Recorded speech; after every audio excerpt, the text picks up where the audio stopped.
Ką reiškia būti krikščioniu? Tai yra priklausyti Kristui. Kas tai reiškia? Tai nėra tik priklausimas bažnyčiai per krikštą.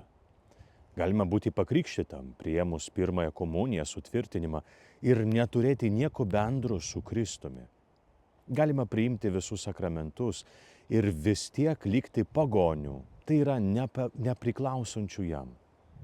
Būti jo reiškia klausytis jo balso. Jisai sako šiandien Evangelijoje. Gyventi pagal jo žodį, jį įgyvendinti. Ar girdime įgyvendinti Jėzaus žodžius kasdienėme gyvenime? Šie žodžiai paliečia ir mane kaip kunigą. Nes ir aš galiu galvoti, esu ramus, juk esu kunigas, esu labai krikščioniškas. Galiu būti geras kunigas, viską daryti teisingai, net tobulai, būti geras žmonėms, organizuoti gražius renginius parapijoje. Ir vis tiek visai negyventi pagal Jėzaus žodį. Taip yra su kiekvienu iš mūsų. Gali giedoti chore, tarnauti karite, daryti daug gražių dalykų net ir dėl Dievo, bet nebūti jo mokiniu. Mokinys klausosi. Pirmas klausimas, ar klausaisi jo žodžio?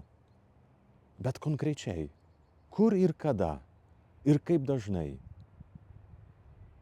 Mokinys įgyvendina tą žodį. Antras klausimas, ar savo kasdienėme gyvenime įgyvendini jo žodį? Ar maitiniesi Eucharistiją? Ar iš tikrųjų dalyvauji, nebūni sekmadienio mišiose? Ar sugebi atleisti tiems, kurie tau pakenkia? Ar pasitiki tėvu? Ar darai kažką dėl Evangelijos? Ar sugebi tapti kartais mažas, kad tarnautum?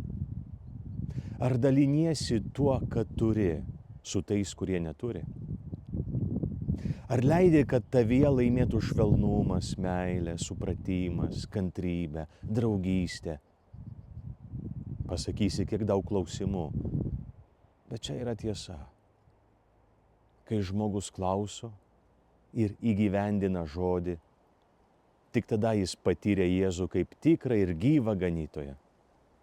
Ir tada tarp daugybės balsų, sumaišties, nusivylimų, tamsos, išmoksti atpažinti jo balsą. Balsą, kuris stiprina, kuris suteikia jėgų, kuris dovanoja gyvenimą. Palaimintos dienos.